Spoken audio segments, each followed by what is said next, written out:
Indian state government insists that anti-conversion law is not bigoted.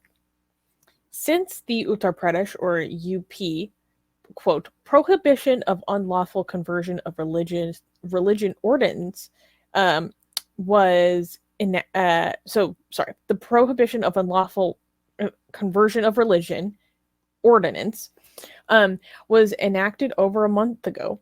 Police have booked 86 people in 16 cases involving allegations of forced or deceitful religious conversion for marriage between Hindus and Muslims. In all, 54 people have been arrested, including family members and friends of the main accused. In all cases, the key accused is Muslim. A senior Uttar Pradesh government functionary said, quote, "The law does not espouse any motive to single out any religion or faith. Such legislation was necessary to prevent only those marriages that are done with the sole purpose of conversion. The law, in fact, safeguards human rights by preventing fake, fraudulent, or deceitful premises of marriage," end quote.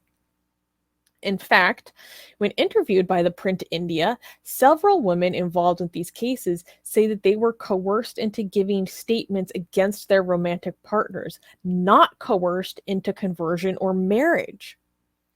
Many women portrayed as victims alleged that they were pressured to comply with the police reports by their parents, particularly their fathers, or even by local far-right Hindu groups. So what are your thoughts on this? It's absolutely, how can you, it's so hard. I mean, I really have a hard time even thinking about how someone could honestly, genuinely posit that this is not bigoted toward Muslims. Because if forced conversions in Pakistan wasn't a thing, if this wasn't something that happens in the subcontinent, where would this narrative be coming from? If there wasn't virulent anti-Muslim bigotry coming from the chief minister, for example, of this state that enacted this ordinance, where would this be coming from? This isn't a to my knowledge, I am not aware of people being forced into Christianity nowadays in India. I know that there are circumstances in the past, or Sikhism. Right. You know, I'm where else is this coming from, though? So, but anybody who believes Uttar Pradesh saying that this is not discrimination, that it's religion neutral, you're a moron if you believe that, right? I mean, we have seen how these laws are being executed. We've seen how they go after people who are clearly in love, but they just happen to be of different religions, and they're trying to separate them, trying to abuse them. They're saying that this is just anti-conversion. First of all, I mean, did they say conversion, or did they say for just a short answer, anti-conversion, or did they say anti-forced conversion? Well, the law is called unlawful conversion. They are speaking of a phenomenon of forced or deceptive. See, that's a key thing, because they know that these conversions are not like in Pakistan, they're forced, right?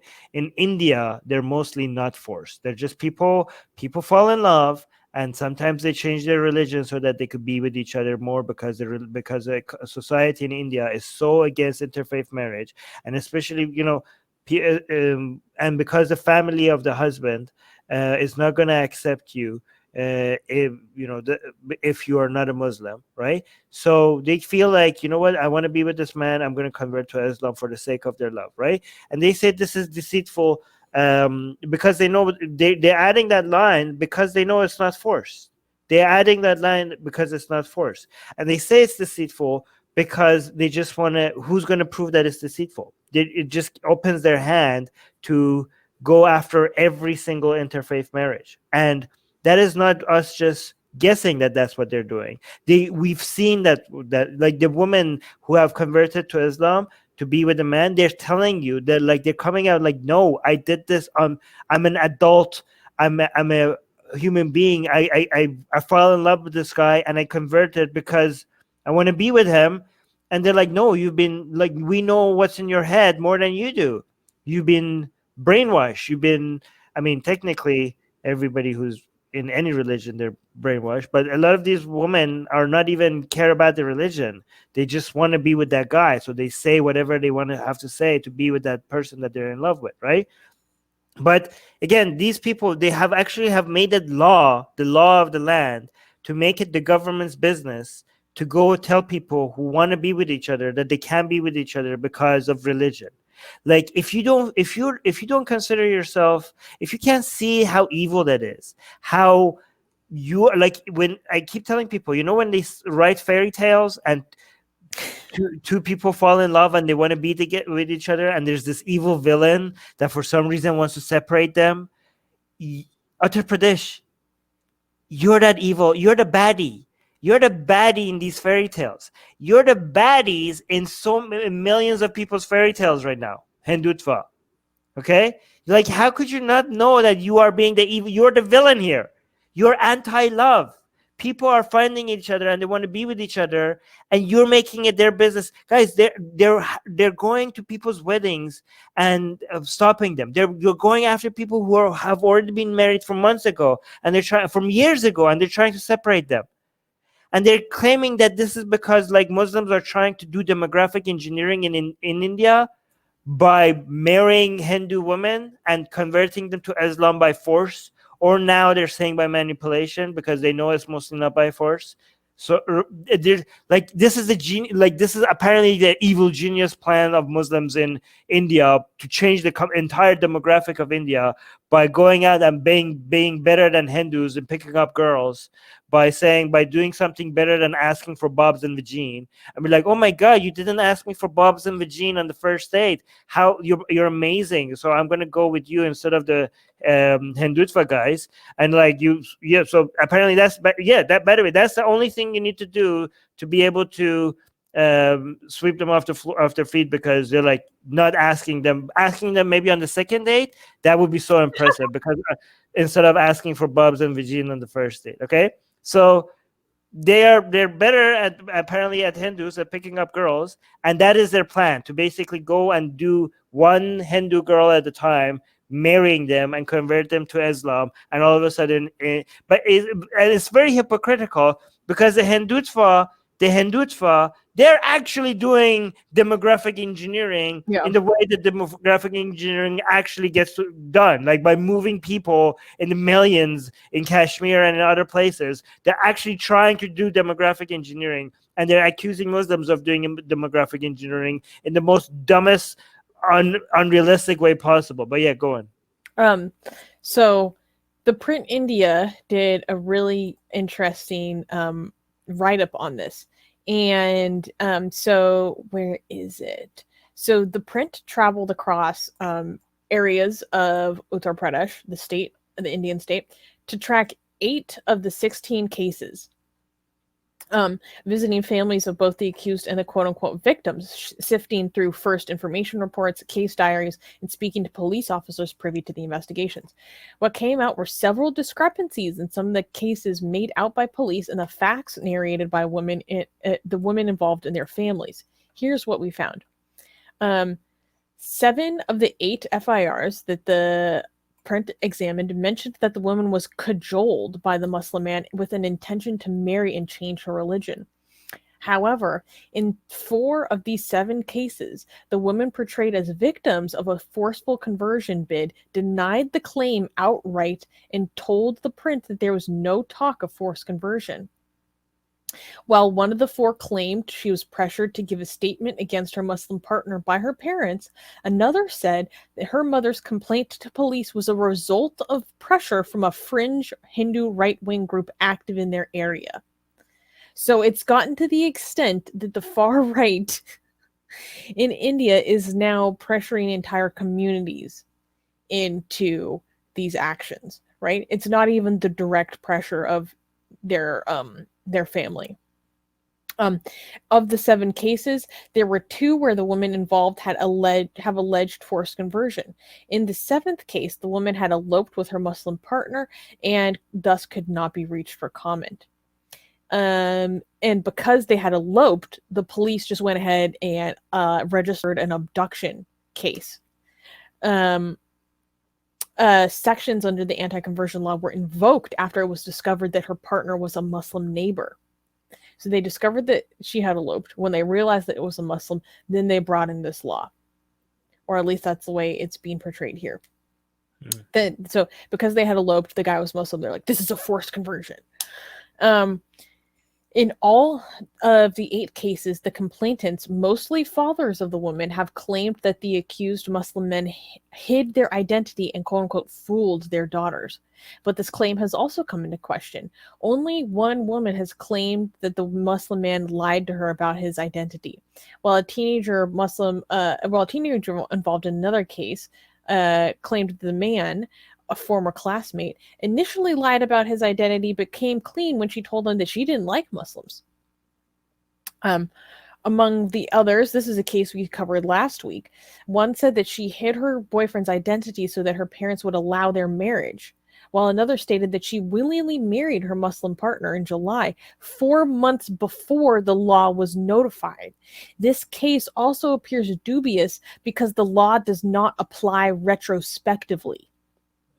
So this government, these police forces, these communities or far-right gangs that pressure people hate Muslims so much that they are now going to try to apply this law retrospectively. They're trying to apply it to marriages in the past when this wasn't even applicable.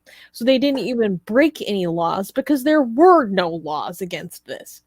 In the 8 cases analyzed, 7 involved Hindu-Muslim couples who were in a relationship, romantic or friendly, that their families did not approve of.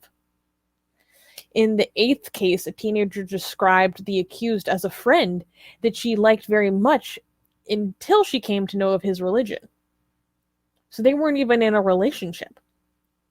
It's like, you're my friend, I didn't know that you're Muslim, and now it sounds like they're not friends, which is awful itself. Yeah. Did you see the video I did of that lady who converted to Islam before this law was even passed? Yes. And the mob showed up. That was at their house, and they got the police to take the woman to the police station for questioning. And she was like, "Look, these are my marriage certificates. Look, I was married before this law was passed." But it was enough for the mob and the police were together, and the police was listening to the mob, and she was like at the police station showing everybody that like she was already married and she converted willingly, and she had a miscarriage while she was in custody, if I remember that correctly. I don't know if that was confirmed or if it was confirmed because of situations involved with being taken into custody. Because I think I'm not remembering completely correctly, but I think she may have even alleged that the police injected her with something while she was in custody. Yeah, but we don't know if that's true. But the part that we know is true is the fact that we saw on video where the mob showing up, and it was amazing because the mob was going through her documents. Hmm. And then the mob were the ones going through her documents, wearing their saffron scarves and everything. And then remember later they took some of the same guys in the mob who were flipping through her documents on camera. And as if they're the police. And yeah, exactly, as if they're any sort of authority. And then the journalist or someone went to them afterwards and was questioning them about it, and they're like, "What are you talking about? We weren't involved, blah blah blah." And they like literally cut to the guy flipping through her documents. They were like, we just want justice. But they were like, they themselves were doing the investigation. And when the police showed up, they didn't like question or arrest the mob that was harassing the woman. They arrested the woman. They take the woman to check if she actually has a legal marriage, if she's like, if she has violating interfaith, like she's like showing them 100 times, like, look, this is my marriage date. Why do you guys even why are you guys even like taking me to the police station? And what, the mob never got arrested for anything. The mob was like investigating the woman in front of the police. Oh my God, it's so Wait, crazy. this is so bad. Just listen to this sentence. The reaction to the laws have been different depending largely on a family's religion. While one Hindu woman's family claimed that they were grateful to the anti-conversion law and police, saying they, quote, helped them secure the couple for the woman's good, end quote. A Muslim household said that they now warned their sons against going out. Guys, this is like 20s, like deep South segregationist America. This is like 1940s Germany. This is really what it's sounding like. Yeah. Congratulations, you're bringing back anti-miscegenation laws. Yeah. And I can't believe that more of the media around the world, that this isn't an international outrage.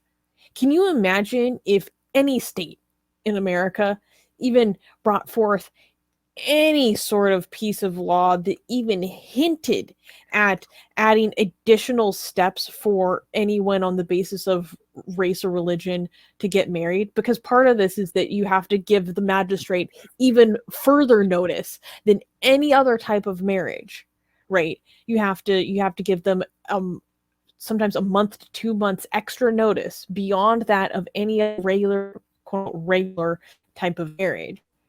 That's obviously discriminatory. Like, if that happened, even the slightest hint of that in America, that would be just like the whole world would be exploding. Like, right. This is the 21st century. Like, to show you how what Susanna's pointing out, like when we talk about Uttar Pradesh, and people are like, oh, it's just one of the states in India. Okay, Uttar Pradesh has 200 million population of 200 million, right? So that's like 2/3 of United States. The United States has 300 million, but one of the states in India, just one of the states, has like 200 million, right? So this is the law now in Uttar Pradesh, and which is affecting 200 million people. So imagine if United States had a law, just passed a law for the entire country saying that, or even let's just say for California, right? Or for Texas, okay? That, yeah, interrace marriages are banned now, right?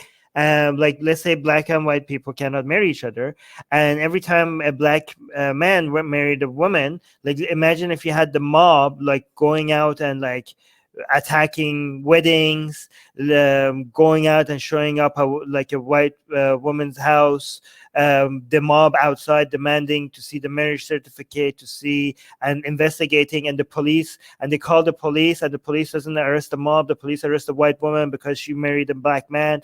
Imagine if this was like a thing now in the United States. Like, imagine the global reaction to that. Imagine the global reaction to that. But this is what I'm telling you right now is happening.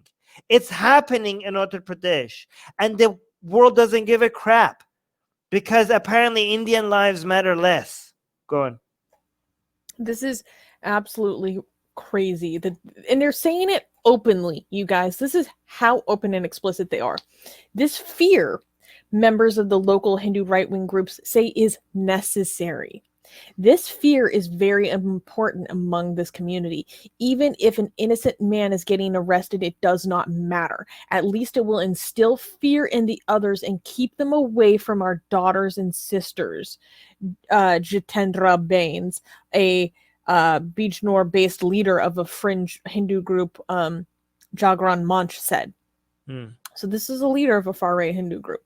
According to Baines, the achievement of this law is that, quote, a Muslim will think 1,000 times before befriending a Hindu. That was our aim, and we have achieved it, end quote. So guys, if you're watching this from outside of India, or like you, if you're not comprehending how disgusting this is, I think let me let me translate it in a way so that it actually starts making you feel icky so you could understand what this sounds like. Imagine like a white southerner saying that this law makes a black man think 1,000 times before they come out around our white girls. Okay?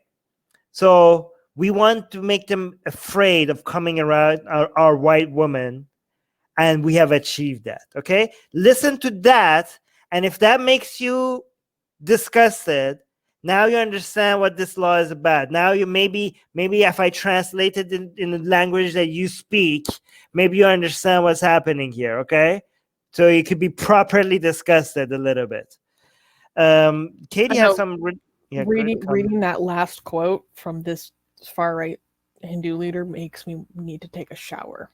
Like, it's so, guys, like, people are like, oh, Susanna, what are you talking about? I'm like, when I say that the far right in India is honestly scarier than the far right in the US specifically, it's like, they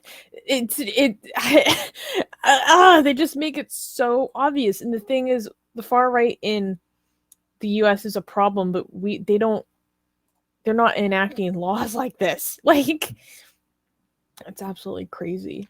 Look at this. Armin, I am a Hindu still because our philosophy revolves around consciousness, which you atheists have no answer. I mean, if what we're doing what we're showing it to you today is a result of your religion, I think we're doing a bit better than what Hinduism has to offer. I think we're okay. Thank you so much. Okay, I don't think you're in the position to lecture us about morality or philosophy right now. We'll pass on that. Thank you so much, but you could keep that to that bull crap to yourself. Thank you very much. I really could not give a shit about your consciousness philosophy when it's coming at the cost of people's civil liberties. Right? Yeah. Like if this is you can know them by the result. Look at Ashniki is saying pass. Yes. Hard pass. Here. So Katie was saying that the mob that we told you that showed up to investigate that woman was how do you say it? Bajrang Dal. Okay, if we need to compare them to something American, Proud Boys would probably be the closest comparison. And then Katie said, Bajrang Dal is like the de facto police in Hindutva-dominated regions. So let me, for people who are maybe like would be listening to this from the United States or some other Western countries, imagine if you had the problems of Proud Boys, but the police respected them and they were able to get away with actually policing the neighborhoods in United States and get away with it. Like, imagine, like, so as bad as like things are, like sometimes we're like, oh my God, we have a Proud Boys issue in the United States. Okay, imagine if they were allowed to do policing in the streets and the police actually listened to them and respected them and let them lead the way when it comes to discrimination and stuff like that. So that's what you're dealing with right now. Wait, I have a really dumb comment that I need to highlight. Let me finish Katie's. Can I finish with Katie's comments? Because Katie's saying the mob actually said that the video in the Hindi, these laws are made for people like you who convert to other religions. Yeah, so the mob was telling the Muslim woman, like, we have these law now specifically for people like you who convert to Islam. So they were telling her that. I think that was the last of it, but yeah, go on. You wanted. Darwinian Atheist is saying, I hate our far right, but they don't go and storm the effing parliament. Oh yeah, they just lynch people to death for beef. Right, yeah, and are you fucking kidding me? They don't have to go storm the effing parliament because they own the parliament. If the parliament is on their side, why would they storm it? The parliament, okay, yes, actually it's a lot worse in India, okay? In United States, the far right storms the parliament. In India, the far right owns the parliament, owns the government, owns the presidency, actually, maybe not the parliament. But yeah, but they don't, everything is on their goddamn side. Why would they need to storm anything? They need to make it stronger. It's doing their bidding. Okay, to be fair, Darwinian, I know. Atheist, that I retracted the comment that Susie wants to shout out. Fair enough. All right, here. Katie's saying another comparison could be that the population of Uttar Pradesh is almost the same as the population of the entire Middle East. Yep. And then now this is the if when it comes to all of the discrimination that you want to talk about in the Middle East, if you don't like, we're not talking about even all of India, guys. We're just talking about one state, okay? So if you don't think as a secular activist, as a human rights activist, if you don't think this is deserves your priority, then I don't know, you're you're out of touch.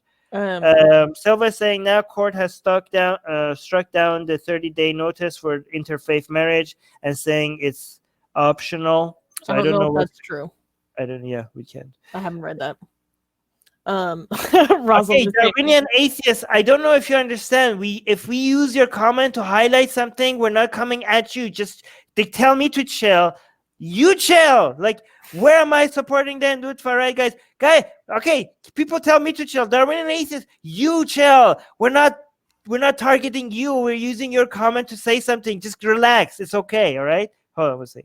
Razam is saying, Hindutva, I am the Senate. Yes, exactly. True. Yes. Yeah, I'm like, they don't need to storm the halls of government when they have Yogi A as their chief minister. Right. And also subscribe to our newsletter, because if we get removed from all these platforms, at least we could reach out to you. And guys, by the way, if you subscribe to our newsletter, you get a free copy. Where's your copy, Susanna? Get it. We're doing promotion. You get a free. It's not even promotion. It's free. Okay, so if you subscribe to our newsletter, link in the description, you get a free copy of Why There's No God. Come on, like, I'm handing it out for free. Okay, it's a bestseller on Amazon, and you get it for free. So subscribe to our newsletter, and you get a free copy of Why There's No God sent to you. Link in the description.